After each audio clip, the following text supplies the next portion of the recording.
الرحمن الرحيم.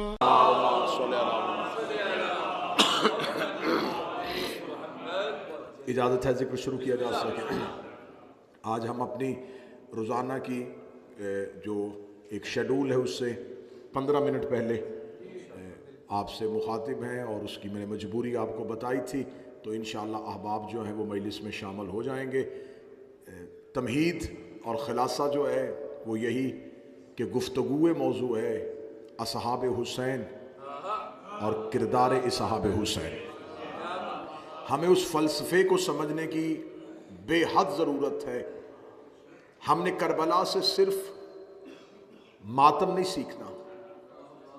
ماتم جو ہے وہ ایک احتجاج ہے اس ایک پیغام کی تشہیر کے لیے جو کربلا نے دیا ہے. ماتم ایک روش ہے، ماتم ایک طریقہ ہے تاکہ ہم دنیا کو متوجہ کریں اس عزاداری کے ذریعے سے اس پیغام تک جو حسین ابن علی نے کربلا میں دیا. تو اب ہم مقصد حسین علیہ السلام تک اپنے مقصد کو نہیں پہنچا سکتے کیونکہ وہ مقصد امام تھا، وہ مقصد حجت ہے، اور آقا کا مقصد اور ہوتا ہے، رعایا کا مقصد اور ہوتا ہے. لیکن ہمیں اس عشق تک تو ضرور پہنچنا چاہیے جو حسین کے ساتھیوں کے پاس تھا، جو حسین کے اصحاب خاص کے پاس تھا، کہ آخر وہ کون لوگ تھے، وہ کہاں سے آئے ہوئے لوگ تھے، وہ کس سانچے میں ڈھلے ہوئے افراد تھے. انہوں نے اپنی زندگیوں کا نمونہ جو ہے اسے آنے والی نسلوں تک پہنچانے کے لیے کون سی ایسی تدابیر کی جو حسین ابن علی نے انہیں بلا لیا. بہت سی چیزیں ایسی ہوتی ہیں جو عشق اور محبت میں غلط العام ہو جاتی ہیں. جیسا کہ ہم کسی سے بھی پوچھیں کہ صاحب آپ کربلا کیوں نہیں جاتے، تو ایک جواب بڑا گھڑا ہوا جواب ملتا ہے، بلاوا نہیں آیا. یہ ایک ایسا جواب ہے کہ جو دینے والا معاذاللہ یہ نہیں ہے کہ وہ کسی بنیاد پہ، وہ ایک عقیدے کی بنیاد پہ دیتا ہے. دعا کریں حسین بلا لے، بس بلاوے کا انتظار ہے، ابھی بلاوا نہیں آیا. تو میں آج کی مجلس کا پہلا جملہ کہنے لگا ہوں، یہ جملہ اچھا ہے مگر بلاوے کا انتظار کرنے کے لیے بندے کو حبیب ہونا چاہیے. ہاں اچھی بات ہے کہ آپ حسین کے بلاوے کا انتظار کریں، لیکن بلاوے کے انتظار کے لیے بھی حبیب ہونا چاہیے. حسین نے بھی ہر کسی کو نہیں بلایا. ریت کا کام ہے آقا تک پہنچنا، امت کا کام ہے امام تک پہنچنا، پیاسے کا کام ہے کنویں کو تلاش کرنا، ہمارا کام ہے امام تک پہنچنا. اب آج گفتگو کا مرکز و محور ہوگا حضرت حبیب کی ذات. کون تھے یہ حبیب ابن مظاہر؟ اس کو آپ نے جناب حبیب کو اکثر مجالس میں مصائب کے عنوان سے سنا ہوگا. ایک سن رسیدہ، ایک ایسے ضعیف العمر صحابی جنہوں نے اپنی ضعیف العمری کے باوجود حسین علیہ السلام کے ساتھ جام شہادت کو نوش کیا.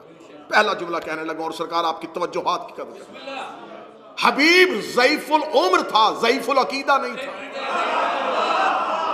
بسم اللہ سرکار.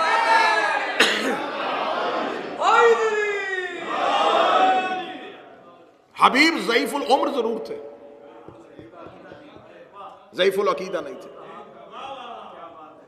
برادر ندیم عباس مجلس میں تشریف فرمائے، اللہ ان کے والد کے درجات بلند فرمائے. ضعیف العمر تھے، ضعیف العقیدہ نہیں تھے. کمر جھکی تھی، عقیدہ نہیں جھکا تھا. لفظ اچھا کر کے دوں، حبیب کی کمر جھکی تھی، سر نہیں جھکا تھا.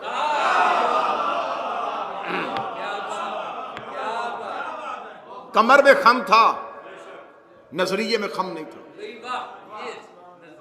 کون تھا حبیب؟ جناب مظاہر کا بیٹا. اسے مظاہر کہہ دیا جاتا ہے لیکن یہ مطہر کے وزن پہ ہے. مظاہر جناب رسول کے صحابی تھے. جناب رسالت مآب سے حبیب کے والد بہت پیار کرتے تھے، رسول کی صحبت میں رہتے تھے.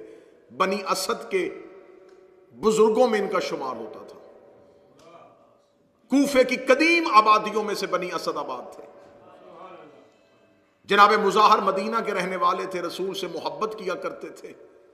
جناب مظاہر کے ہاں اللہ نے ایک بیٹا دیا، رسالت مآب کی بارگاہ میں عرض فرمایا یا رسول اللہ، اللہ نے مجھے بیٹا دیا ہے، میں چاہتا ہوں کہ نام آپ تجویز کریں۔ جس وقت مظاہر رسول سے پوچھنے کے لیے رسول کی گود میں حسین بیٹھے تھے،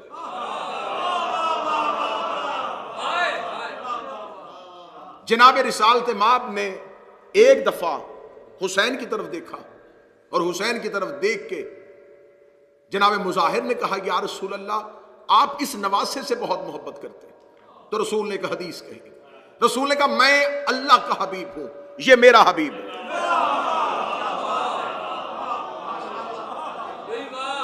میں حبیب پروردگار ہوں اور یہ میرا حبیب ہے۔ مظاہر نے کہا پھر اچھا نہیں کہ میں اپنے بچے کا نام حبیب ہی رکھوں تاکہ وہ اس کا حبیب بنے۔ جناب حبیب کے والد نے ایک دفعہ رسالت مآب کی، اب یہ پوری تاریخ ہے جو میں مختلف کتابوں سے نقل کر کے آپ تک پہنچانے لگا۔ جناب حبیب کے والد نے ایک دفعہ رسول کی دعوت کی کہ یا رسول اللہ آپ کھانا میرے گھر کھائیں، لیکن جب آپ کھانے کے لیے آئیں تو مہربانی فرمائیے گا شہزادوں کو ضرور ساتھ لیں،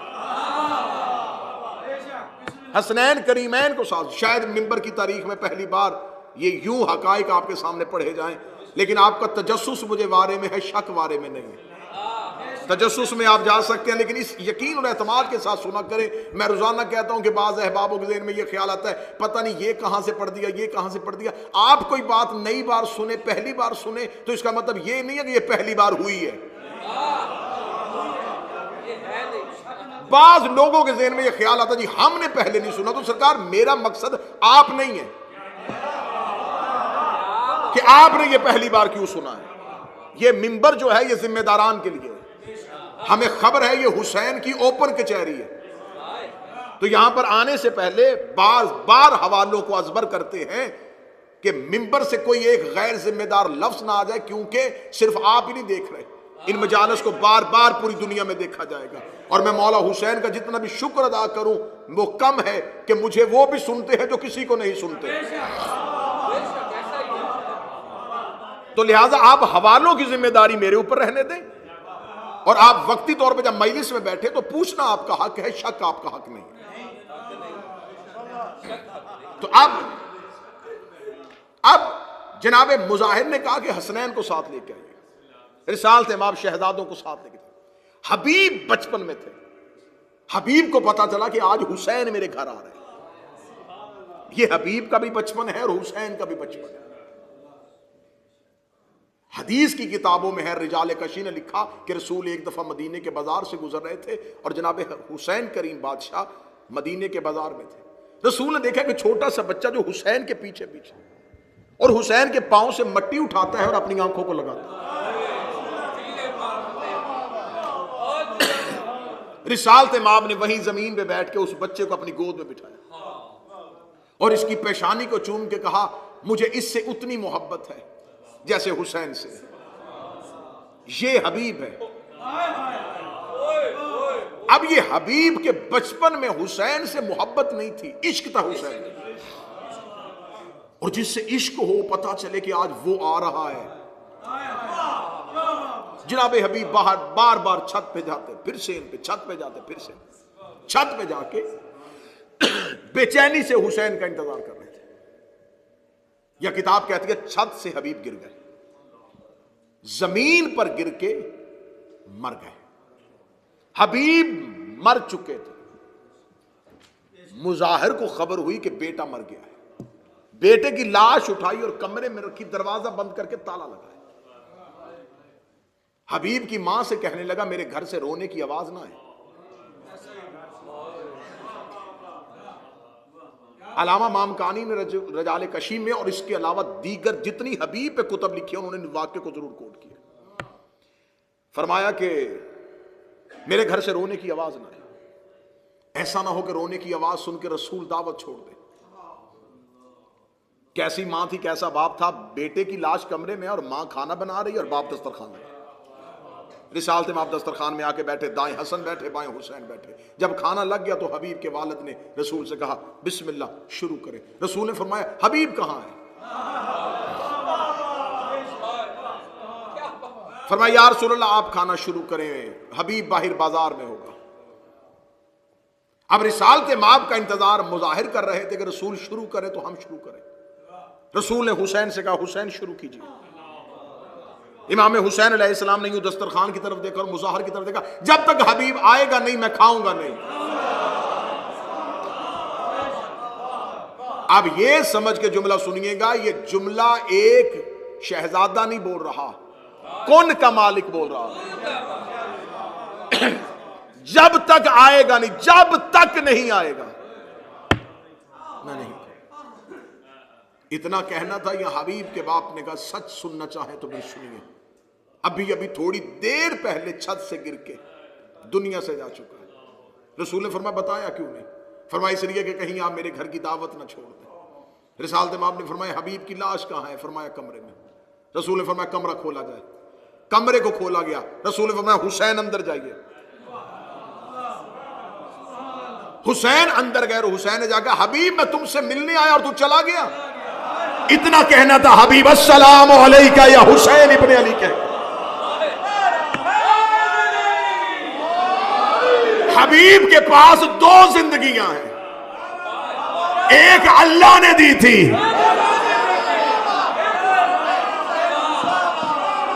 ایک حسین نے دیا۔ وہ بندہ بولے جو کربلا جا چکا ہے، جب کربلا جاؤ تو چاروں دروازوں میں سے جس دروازے کی طرف بھی حسین کے لیے ملنے کے لیے آؤ، تو آداب زیارت میں ہے کہ جاتے ہوئے زری سے الٹے قدم جایا جاتا ہے۔ حسین کی زری پہ جاؤ تو پہلے بھی حبیب کا سلام ہوتا ہے، واپسی پر بھی حبیب کا سلام۔ دو بار زندہ کیا۔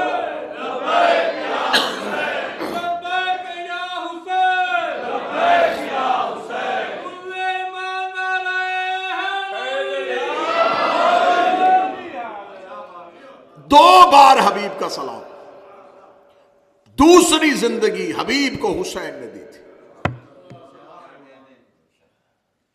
جناب حبیب کوفہ منتقل ہو چکے تھے بنی اسد قبائل کی وجہ سے، اور جب جناب مسلم کی آنے کی خبر پہنچی تو سب سے پہلے جناب مسلم کے ساتھ دینے والوں میں سلیمان بن سرد خزائی، جناب امیر مختار، جناب حانی بن عروہ، ان بزرگوں کے ساتھ جو واضح کردار تھا وہ حبیب ابن مظاہر کا تھا۔ لیکن جب جناب حانی کے گھر جناب مسلم کو مہمان بنا کے ٹھہرا دیا گیا تو جو کوفہ سے باہر نکل کے دیگر قبائل سے مسلم کی بیعت لینے کے لیے گئے تھے وہ دو سردار تھے، ایک مسلم بن اوسجا اور ایک حبیب ابن مظاہر۔ ان دونوں کو بھیجا گیا تھا کوفے سے باہر۔ جناب مسلم بن اوسجا کے لیے جناب مسلم بن عقیل نے کہا تھا کہ جس نے مسلم بن اوسجا کے ہاتھ پہ بیعت کی وہ سمجھے اس نے مسلم کی بیعت کی، جس نے مسلم کی بیعت کی اس نے حسین کی بیعت کی، جس نے حسین کی بیعت کی اس نے اللہ کی بیعت کی۔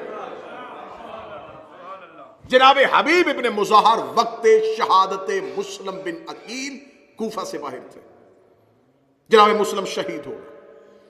اب جناب حبیب کا کردار تاریخ بتاتی ہے کہ جناب حبیب اب کوفہ میں آئے اور کوفہ میں آ کے حسین ابن علی تک پہنچنے والے لشکر اور ان ٹولیوں کی سربراہی کرنی شروع کر دی۔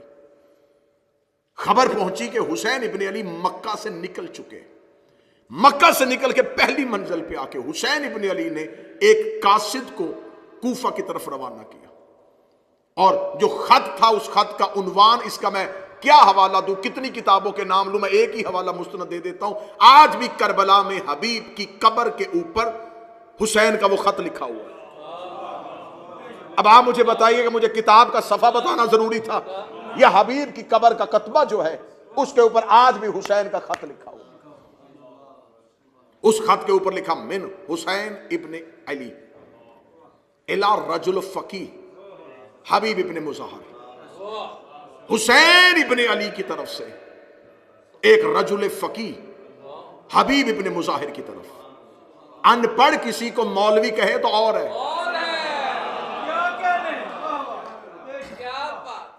اور ایک مولوی کسی کو فقیہ کہے تو اور ہے، اور اگر دین ہی کسی کو فقیہ کہہ دے،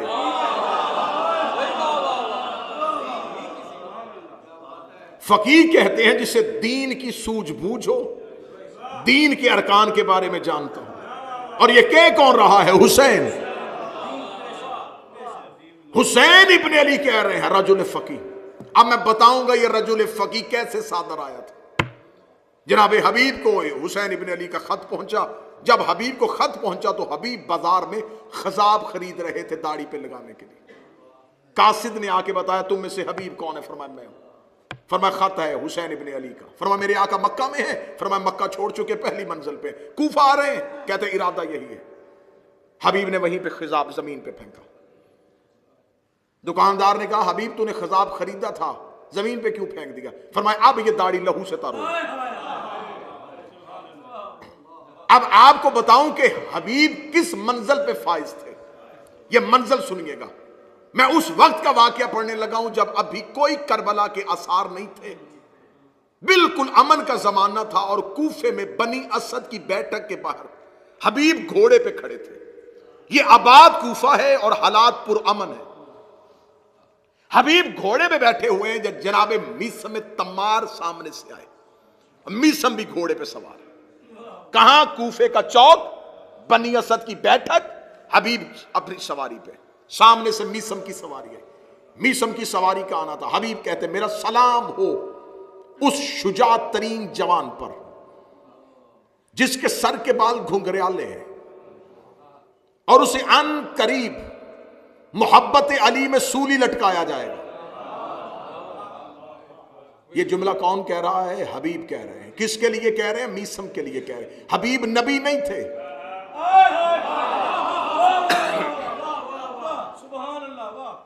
غیب کی علمیں اور خبریں صرف اور صرف حجت جانتی ہے یا نبی جانتی ہے؟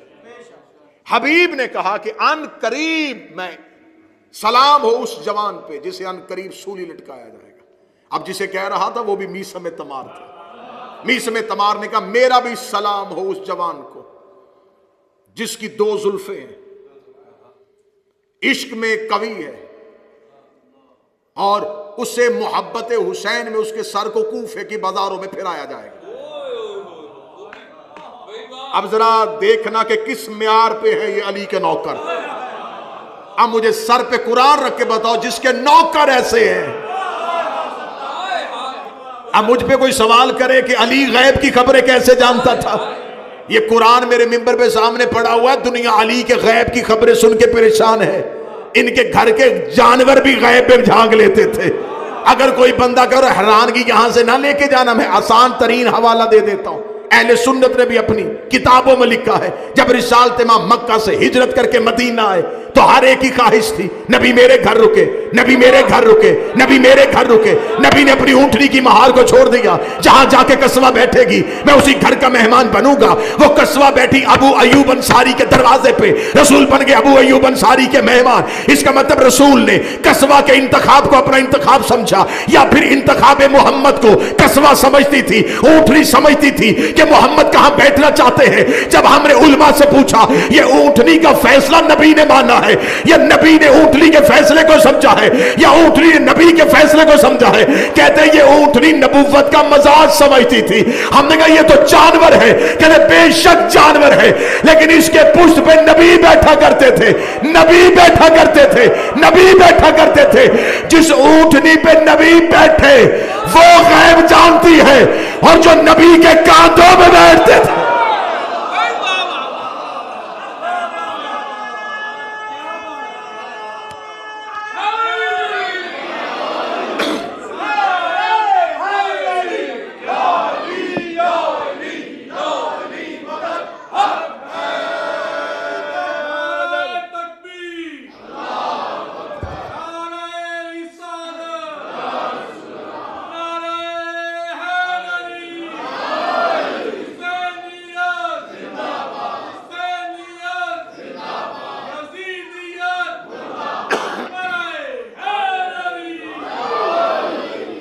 متوجہ صاحب. جناب میسم تمار نے کہا میں سلام ہو میرا بھی اس مرد مومن پہ. اب حبیب بھی میسم کو اس کی موت کے بارے میں بتا رہے ہیں. اس کا مطلب حبیب جانتا تھا کہ میسم نے کب مرنا ہے اور میسم جانتا تھا کہ حبیب نے کیسے مرنا ہے. یہ علم حبیب اور میسم تک کیسے پہنچا؟ ابھی یہ دونوں نے یوں بات کی اور حبیب کا گھوڑا ادھر گزر گیا، میسم کا ادھر گزر گیا۔ جو لوگ بنی اسد کے بیٹھے تھے انہوں نے کہا استغفر اللہ، الیاذ باللہ، کیسے ہیں یہ لوگ؟ استغفر اللہ، غیب کی خبریں، کتنے بڑے بڑے دعوے کر کے چلے گئے۔ یہ سامنے سے ایک اور بزرگ چلا رہا تھا، اسے کہتے ہیں رشید حجری، یہ علی کا صحابی ہے، یہ اسے امیر المومنین نے رشید الولایہ کہا تھا۔ علی فرماتے ہیں موت کی مکمل خبر رشید جانتا ہے۔ سامنے سے رشید آیا، دیکھا کہ قبیلہ بنی اسد کے لوگ کان پکڑ کے بیٹھے ہیں۔ فرمایا کیا ہوا؟ کہنے لگے ابھی یہاں سے دو گزرے ہیں تو بڑے نام، دونوں ہی علی کے صحابی۔ ایک نے کہا کہ میسم تمہیں سولی لٹکایا جائے گا، اور وہ میسم جو ہے، وہ جسے اتنا ہم سچا کہتے ہیں، جس کی کوفے والے اتنی عزت کرتے ہیں کہ یہ علی کا نوکر ہے، وہ کہتا ہے کہ تیرا سر کوفے میں پھرایا جائے گا۔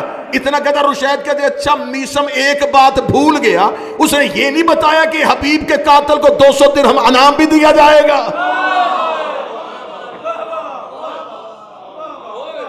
اس نے یہ نہیں بتایا کہ حبیب کے قاتل کو تو 200 درہم انعام میں بھی دیا جائے گا۔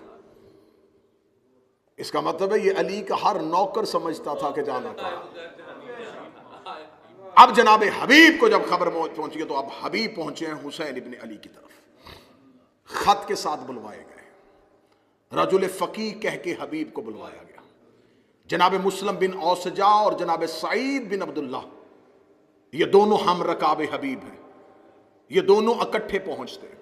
کل میری گفتگو ہو رہی تھی جناب عباس پہ، ایک گوشہ خالی رہ گیا تو وہ پہنچانا بڑا ضروری میں سمجھتا ہوں، اور وہ بڑا غلط العام ہو رہا ہے، اور جو بچے آج کل ریسرچ کر رہے ہیں ان کے لیے وہ بڑا مشکل پیدا کر رہا ہے کہ کربلا میں شمر ملعون نے عاشور میں ابن زیاد کی طرف سے ایک امان نامہ دیا تھا، اور وہ امان نامہ تھا حضرت عباس اور حضرت عباس کے بھائیوں کے لیے، اور اس امان نامے کی وجہ یہ تھی کہ شمر جو ہے اس کا تعلق حضرت عباس کی والدہ کے قبیلے سے تھا۔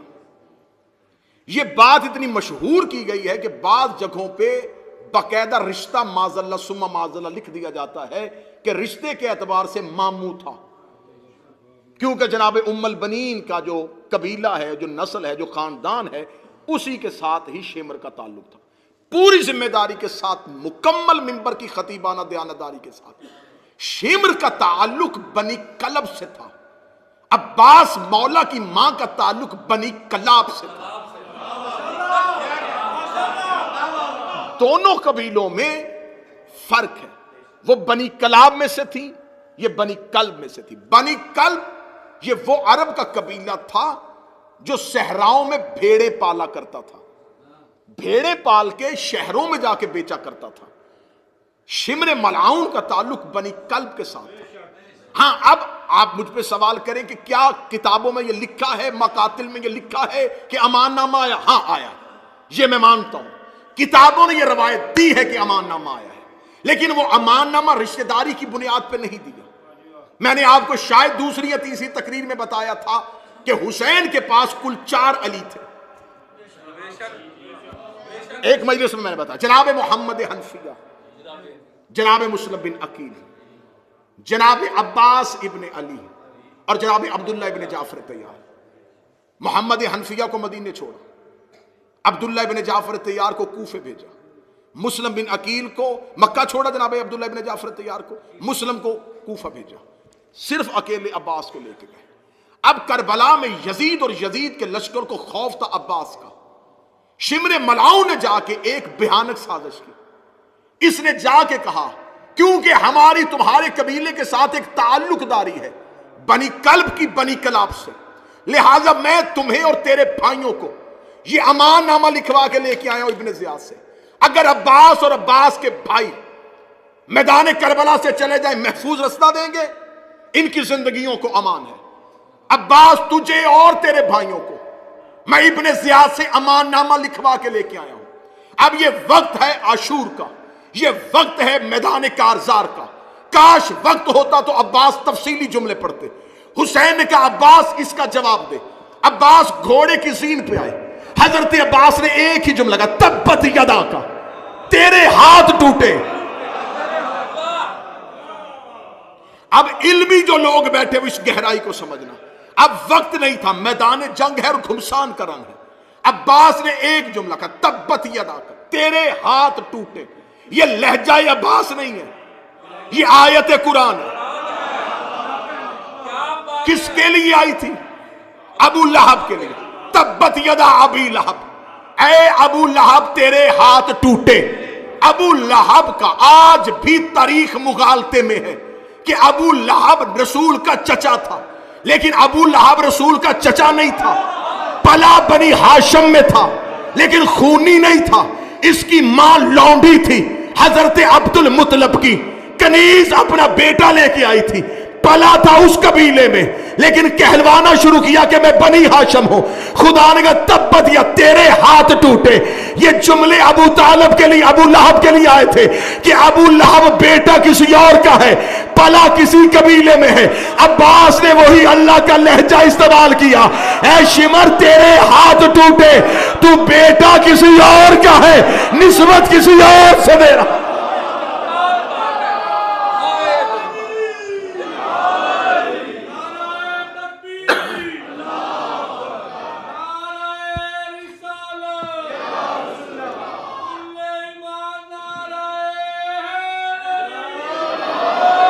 دو تین چیزیں ایسی ہیں کربلا کے جن کی وضاحتیں بڑی ضروری ہیں.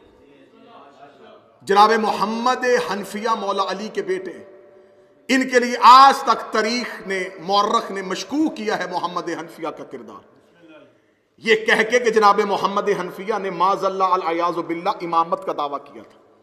محمد حنفیہ نے دعویٰ امامت نے کیا. ہاں یہ ہے کہ کچھ لوگوں نے محمد حنفیہ کو امام کہا تھا.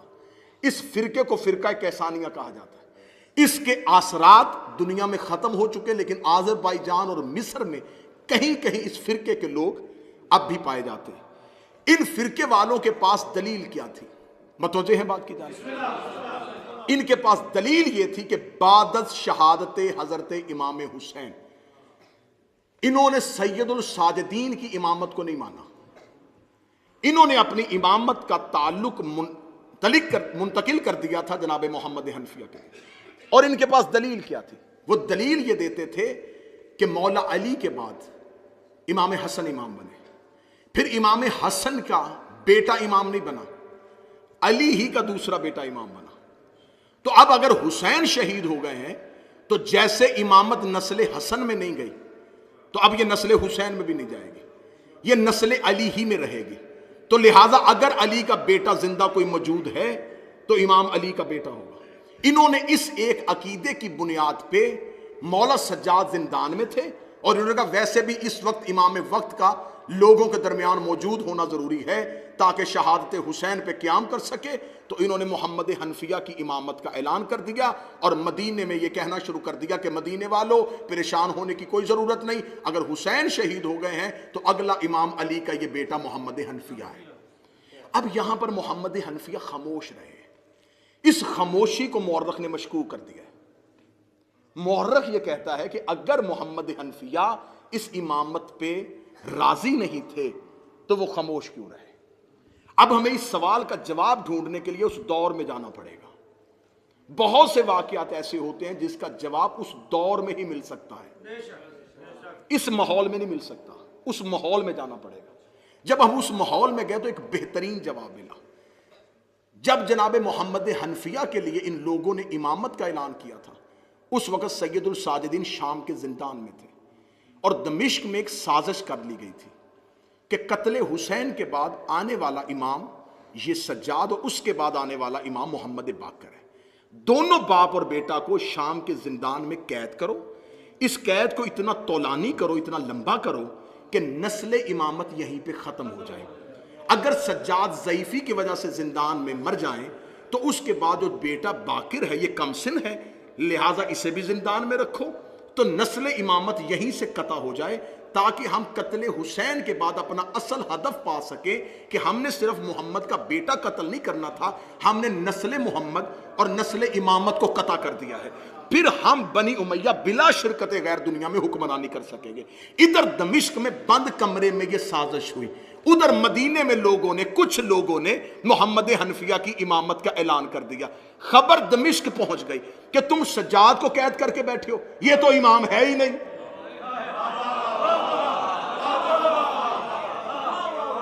آپ کو یاد ہے کہ اللہ نے غار کے باہر ایک مکڑی سے جالا بنوا دیا تھا. وہ کیا مکڑی کا جالا محمد سے زیادہ طاقتور تھا؟ کیا نبی اپنی حفاظت نہ کر سکے اور مکڑی کے نہیں، اللہ نے تدبیر کی تھی کہ مکڑی کا جالا دے کے پلٹ جائیں گے. یہاں کون کیسے آ سکتا ہے؟ یہاں تو مکڑی نے جالا بنا ہوا ہے اور کبوتری نے انڈے دیے ہوئے ہیں، لہٰذا لوگ واپس چلے جائیں. اللہ تدبیر کرتا ہے. ادھر انہوں نے قتل سجاد کا پروگرام بنایا، ادھر پتا چلا کہ سجاد تو امام ہی نہیں ہے، اگلا امام تو محمد حنفیہ ہے.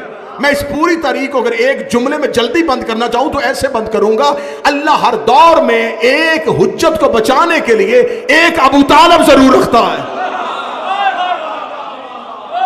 محمد حنفیہ اس دور کا، جناب محمد حنفیہ اس دور کے ابو طالب. بعد میں خطبہ حج کے موقع پر انہوں نے خود سید الساجدین کی امامت کا اعلان کر دیا تھا اور خود یہ لوگوں سے کہہ دیا تھا کہ حجر اسود جس کی گواہی دے گا وہ امام ہے. اب جناب حبیب اپنے ان دو ساتھیوں کے ساتھ کربلا میں پہنچتے ہیں. جب یہ کربلا میں پہنچتے ہیں تو اب میں نے لفظ کہا رجل فقی. ایک یہاں پر دوست ہیں حبیب کے ساتھ جناب سعید. جناب سعید 10 محرم کو اس وقت شہید ہوتے ہیں جب امام حسین نماز ادا کروانے کے لیے کھڑے ہوتے ہیں تو ادھر سے تیروں کی بارش شروع ہوتی ہے. جناب سعید میدان جنگ میں آ کے وقت کے امام سے ایک شرعی مسئلہ پوچھتے ہیں. آ کے جناب سعید کہتے ہیں کہ مولا آپ امام وقت ہیں، مجھے ایک سوال کا جواب دیں کہ اگر کوئی شخص کعبے کی حفاظت کرتا ہوا کعبے کو پیٹھ دکھا دے تو یہ گناہ تو نہیں ہوگا؟ اب جو قریب بیٹھے ہیں یہ بات سمجھتے بھی جانا. ناروں والی مجلس تو میں نے پہلے دن سے نہیں پڑھی، پہلے دن سے میں داد سے بے نیاز ہو گیا ہوں کہ معلوماتی جتنی معلومات جتنی جلدی ہو سکے میں آپ تک پہنچوں. اگر کوئی شخص دفاع کعبہ کرتا ہوا کعبے کو پشت دکھا دے تو کیا وہ گناہ تو نہیں ہوگا؟ حسین نے فرمایا اگر مقصد تحفظ کعبہ ہے تو گناہ نہیں بلکہ اجر ملے گا. اتنا کہنا تھا صحیح دے کے کہتا پھر میں آپ کی حفاظت کے لیے آگے کھڑا ہو جاؤں، پھر میں آپ کی حفاظت کے لیے آگے کھڑا ہو جاؤں. جناب کریم کربلا امامت کروا رہے تھے بلا تشبیہ، یوں حسین امامت کروا رہے.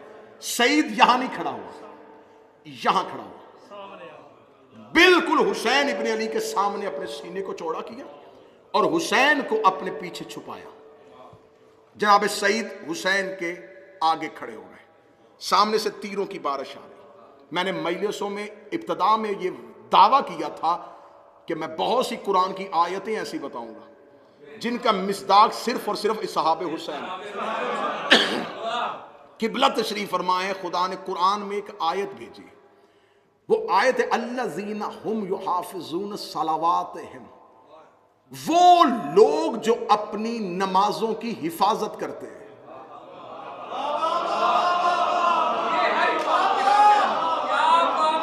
اتنی آیت کے ٹکڑے میں لطف ہی نہیں ہے، لطف تو اگلی آیت میں. اولئک ہم الوارثون، اللہ نے انہیں ہی وارث بنایا ہے. کس کا؟ الذین یورثون الفردوس، اللہ نے انہیں جنت کو میراث میں دے دیا ہے. یہ آیت قرآن میں آئی ضرور تھی لیکن اس آیت کا کوئی مصداق نہیں مل رہا تھا. نماز قائم کرنے والے مل رہے تھے، نماز ادا کرنے والے مل رہے تھے، یہ پتہ ہی نہیں چل رہا تھا کہ نماز کی حفاظت کیسے کی جاتی ہے. ادھر سعید حسین کے آگے کھڑے ہوئے، اتنے تیر لگے سعید ابن عبداللہ کے جسم پہ کہ ایک بھی جسم کا حصہ بغیر تیروں کے نہیں تھا. ادھر حسین نے آخری سجدہ مکمل کیا، یا سعید کا سر حسین کے زانو پہ آیا، سعید حسین کے زانو پہ گرے. حسین نے سعید کا سر اپنے ہاتھ ہاتھوں پہ لیا. سعید کی آنکھوں میں آنسو تھے. حسین نے فرمایا سعید کیوں رو رہا ہے؟ کہنے لگا مولا شہادت مل گئی. مولا یہ بہت بڑا اعزاز ہے، اور اس سے بڑھ کے بھی اعزاز کیا ہوگا کہ نوکر کا سر مالک کے زانو پہ ہے، اور اس سے بڑھ کے بھی کرم کیا ہوگا کہ نوکر کا چہرہ امام کے ہاتھوں پہ ہے. رو اس لیے رہا ہوں کہ ایک نماز ایسی رہ گئی جو میں نے آپ کے پیچھے نہیں پڑھی. حسین نے سعید کا ماتھا چوم کے کہا تو نے نماز پڑھنے کی حسرت کی ہے، اللہ نے تیرے لیے قرآن میں کہا تھا جو نمازوں کی حفاظت کرتا.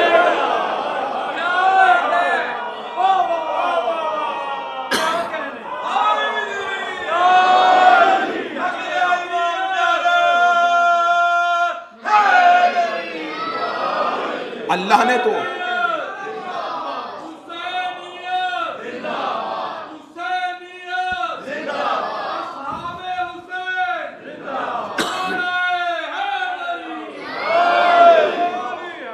اللہ نے تو تمہیں جنت کا وارث بنا دیا. اب مجھے جملہ کہنے دو گے، حسین کے اصحاب مکین جنت نہیں، وارث جنت. اللہ نے ان کو جنت میراث میں دی. یہ جنت دیتے ہیں، یہ جنت میں جانے والے نہیں، یہ دینے والے. کسی کے ذہن میں ہلکا سا شک ہو تو میں اسے ایک اور نتیجہ دیتا ہوں. اس نے بغداد کے چوک میں بہلول کو بیچتے ہوئے نہیں دیکھا. یہ ہے سعید جو حفاظت نماز کی خاطر اللہ کی بارگاہ میں گئے. اور جناب حبیب کس وقت گئے؟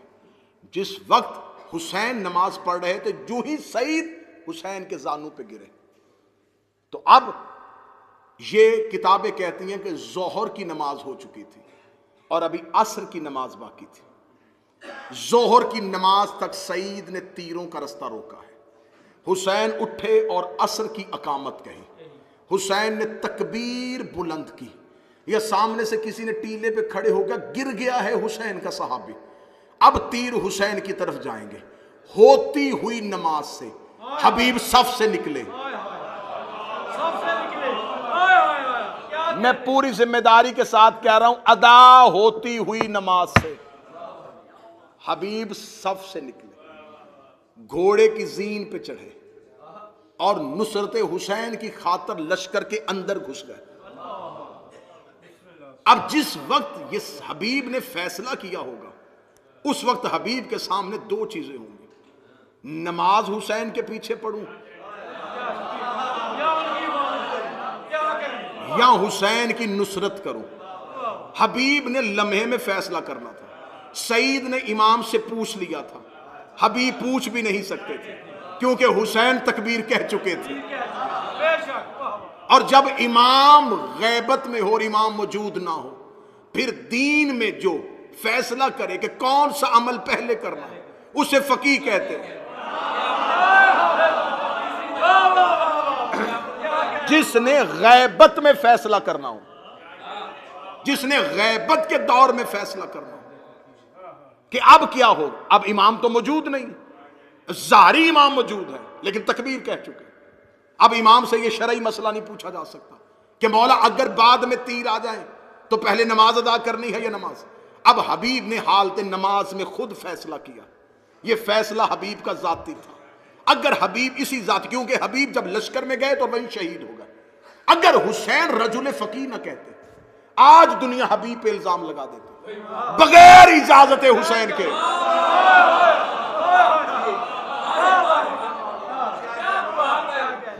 اتنا بڑا فیصلہ کیسے کر دیا کہ ہوتی نماز سے نکل گئے.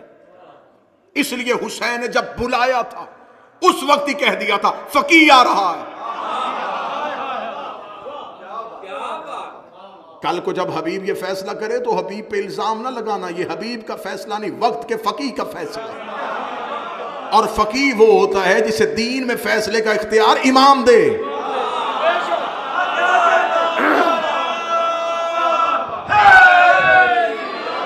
یہ تھا حبیب کا استنباط. یہ فیصلہ کیا حبیب نے. حبیب کے سامنے دو چیزیں تھی، عبادت کروں یا نصرت کروں. حبیب نے نصرت کو چن لیا. حسین کا واسطہ. آج کے دور کی بات کہنے لگا، عزاداری کو عزاداری رہنے دو، نماز کو نماز رہنے دو.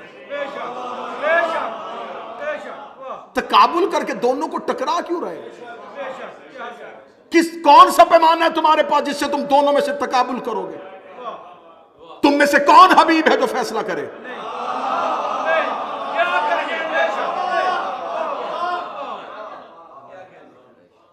ممبر پہ سوال آ جاتا ہے، ممبر پہ ندیم بھائی بیٹھتے، ممبر پہ چٹ آ جاتی ہے، ماتم افضل ہے یا نماز؟ میں نے بڑے بڑے خطبہ کو چٹ پھاڑ کے پھینکتے دیکھا ہے. انہیں پتا ہے کہ ماتم کہیں گے تو بعد میں نمازی پکڑ لیں گے، نماز کہیں گے تو دروازے پہ ماتمی پکڑ لیں گے. میں نے پھر بی بی سے خیرات مانگ کے یہ ممبر پہ جواب میں نے پہلی بار دیا تھا، اور اس کے بعد بہت سے خطبہ نے دیا. میں نے ممبر پہ یہ جواب دیا تھا، یہ فیصلہ ہمیشہ وہ کرتا ہے جس نے دونوں میں سے ایک چھوڑ نہیں ہو.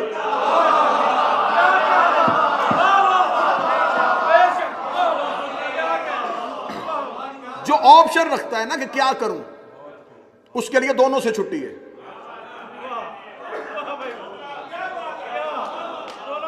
نمازی کو چاہیے کہ عزادار کی توہین نہ کرے، عزادار کو چاہیے کہ نمازی کی توہین. عزاداری نصرت حسین ہے، نماز عبادت پروردگار ہے.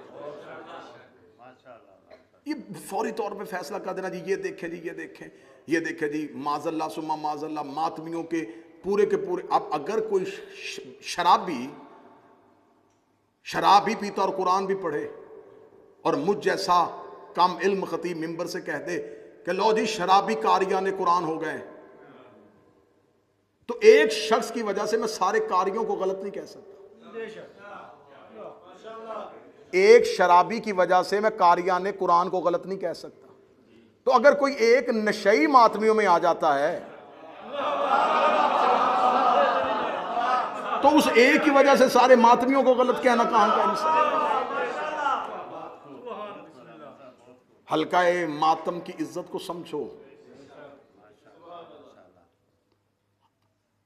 نہیں جی آپ، ہاں بہتر ہے، ماتمی سب سے بہتر چیز ہے. ماتمی کو نمازی ہونا چاہیے، نمازی کو ماتمی ہونا چاہیے. لیکن زیادہ دیکھیں، ماتم 1 گھنٹہ قمیض اتار کے حلقے میں کھڑے ہو کے سینہ پیٹنا، یہ ماتم ہے. 5 منٹ مصلی پہ کھڑے ہو کے اٹھنا بیٹھنا، یہ نماز ہے. بندہ آسانی سے مشکل کی طرف دیر سے جاتا ہے، مشکل سے آسانی کی طرف جلدی آ جاتا ہے.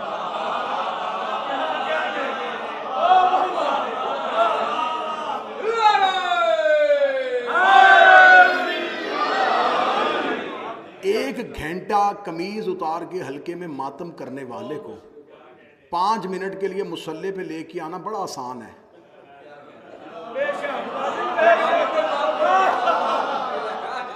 5 منٹ مصلی پہ کھڑے ہونے والے کو قمیض اتروا کے حلقے پہ کھڑا کرنا یہ مشکل ہے. اگر یہ ریت ڈالنی ہے تو یہ غلط پڑ جائے گی. میں 1 گھنٹے کا ماتمی 5 منٹ کے لیے لے آؤں گا،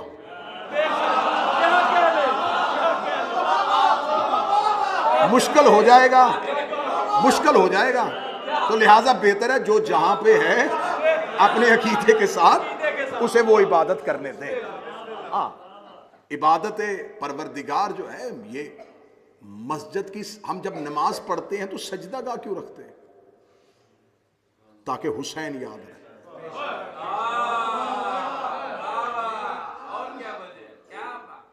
نمازی بڑا اچھا ہوتا ہے وہ نمازی جو ماتمی ہو، بڑا بہتر ہوتا ہے وہ ماتمی جو نمازی.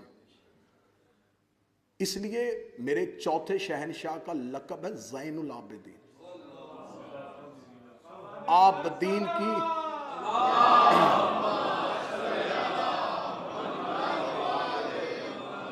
عابدین کی زینت. آخری سطر کہنے لگا جی، بالکل آخری سطر. عابدین کی زینت، عبادت گزاروں کی زینت. زینت کہتے ہیں پہچان کو. اللہ قرآن میں کہتا مال اور اولاد جو ہے تمہاری زینت ہے. زینت مطلب پہچان. سورج آسمان کی زینت ہے. زینت مطلب پہچان. جس سے پہچان ہو اسے زینت کہتے ہیں. نمازیوں کی، عبادت گزاروں کی پہچان کا نام سجاد ہے. حسین سے بڑا نمازی کون؟ علی کی تو شہادتی نماز میں ہوئی، جس کا سجدے میں 2 آئمہ کا سر سجدے میں کٹ رہا ہے، دونوں زین العابدین نہیں۔ یہ زین العابدین چوتھے کو کیوں بنایا؟ قیامت والے دن عبادتیں پرکھنے کے لیے سجاد کو کیوں کھڑا کیا؟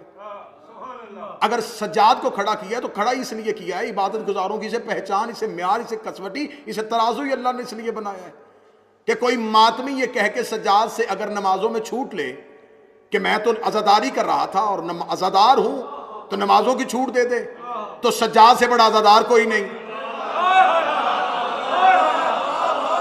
اور اگر کوئی نمازی جنت میں جانے کی کوشش کرے کہ میں ماتم میں نہیں گیا، نماز پڑھ رہا تھا، تو سجاد سے بڑا نمازی بھی کوئی نہیں ہے۔